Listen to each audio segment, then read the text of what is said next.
Hi. Back. You might notice me looking down once in a while, but I do have my notes with me because I don't want to miss anything that I feel I should be sharing with you. How many people remember being told as children that you were stupid? How many people remember being told that you were skinny or overweight, or that you had freckles? How many people remember being called Four Eyes because you wore glasses? That is the fault that children, is it our fault that children have problems? That maybe we're overweight or skinny or freckles or glasses? Is that our problem? It's not our problem, but when people call us names like stupid, fatty, skinny bones, whatever, freckle face, those things stick with us. And if you can remember having that done to you, then you've got to remember to not do it to others. Because it's just a vicious circle. It never, ever stops. It's amazing how often people remember having those words said to them. Yet how seldom do we stop and remember saying those type of words to other people? We probably never think about it. We usually don't mean to hurt people. The words just pop out of our mouths without planning. And we forget them. But those who hear it, they don't forget it. Think about being called stupid. Did you forget it? You know, I lived with that after I was married, and I was told I was stupid for so long that I actually believed I was stupid. I lived like I was stupid. I kept saying I can't do anything because I'm stupid. And it took years to get that out of my head, to realize that I'm not stupid, that I might not do everything the way everybody else does it. None of us do. That does not make me stupid. And I can't stand that word. I don't think anyone should ever use that word towards another human being. Anybody who knows me well knows I get really upset about that. Sometimes words have to hurt. When you confront real problems, sometimes the painful experience, the things that are said, it's a reality and you have to face it. But that's far different from toxic talk that I'm mentioning now. Toxic talk doesn't lead to dialogue. It stops dialogue. When someone calls you stupid, you don't really want to continue on with the conversation. Toxic talk is usually spoken in a hurry or in anger. The poison lingers on long after the emotions are gone.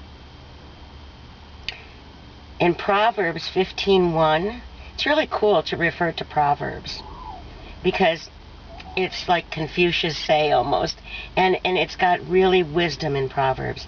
So I'm going to be using a lot of that. In Proverbs 15:1, it says, "A gentle answer turns away wrath, but a harsh word stirs up anger." Think about that. If someone told you that maybe you were not quite right in a certain area, maybe you need to look into it, maybe you need to study what's coming out of your mouth, you could handle that a lot easier than if somebody just said, "You're stupid, what do you know?" Correct? Name calling. This is one of the worst things we can do with our mouths. Some words can simply be eliminated from your vocabulary because they amount to name calling. Now, calling someone a whore, or even using that in your expression towards someone, calling someone a racist or a Nazi, for example, those are fighting words. When someone says to you, "You look like a whore," or you're just like a Nazi or whatever, you want to fight them. You don't want to take that. Any racially loaded words, like saying somebody, "Hey boy," or referring to a Jewish person as kike, spick for a Puerto Rican, or whatever those old words. You know, when you use those words, you're looking for trouble. The list goes on, and it only makes a bad situation work. Some words, though, are a little bit more subtle, but they're still hurtful. And I truly believe that it's a lot of times those subtle ones that can hurt you worse than the other ones I just mentioned now. I believe the word stupid should never, ever, ever be used in a personal way. And the words dumb and idiot, you can drop those too. What's the purpose? Where does it get you by calling somebody an idiot? Or that was really dumb? What it's doing is it's harming another person. Those words should just be blown out of our vocabulary. You might think I'm getting carried away, but stop and think about how horrible it is when those words are said to you. You could, the government might be stupid, but you don't call your brother-in-law stupid, even though you might feel like it sometimes. You just don't do that. I don't like to hear, like the president or somebody, the pastor, whoever, being called an idiot, regardless of what the person's done. If you tell someone he's insensitive, what can he do about it? How can he disapprove? By crying? The same might be said of the opposite word, sensitive.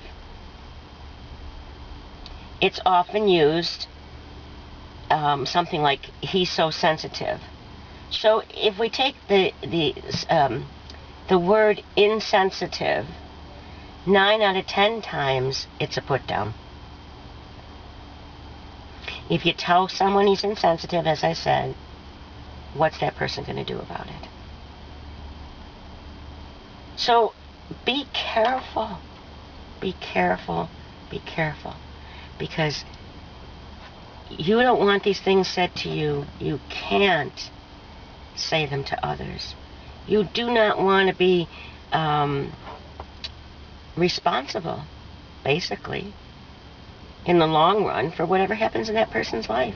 Do you think that school teacher who told me that I couldn't do anything right knew that she was causing that problem in my life for the rest of my life? You know, I was probably 40 years old before I ever got healing in that area. That's a long time to have to go with the pain of what that one teacher said when she wasn't even thinking. She just blurted it out of her mouth. I can't write a list of all kinds of words that should never be used because it's inexhaustible. I mean, I could never do it. There's forever a new word out there to put somebody down. And for those of you who have teenagers, you'll know what I mean. So you need to be sensitive and to listen to what you're saying. It's not that hard to detect name calling if you tune your ears in. Name calling focuses on the character of the individual rather than on the particular problem at hand. It claims you're a liar rather than saying you lied to me. See the difference? To detect name calling, ask yourself, is there anything really constructive about this word?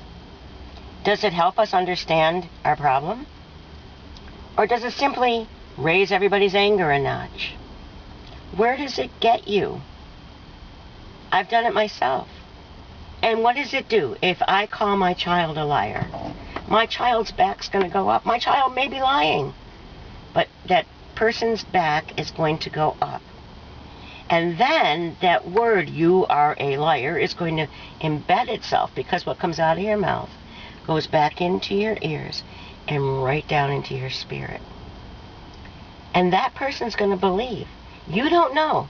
It could be the rest of their life that they'll believe, why should I even tell the truth? I'm a liar. And you have affected a person's life with that one word. I want you to think about right now, you've got, I hope, paper and a pen or pencil. Think about some words that affect you now. Words like maybe liar or stupid that really upset you if someone says it to you. And let's pick some words and put them down on the paper. And then we're going to talk about that. Okay, so take a minute and do exactly that. And we'll be right back.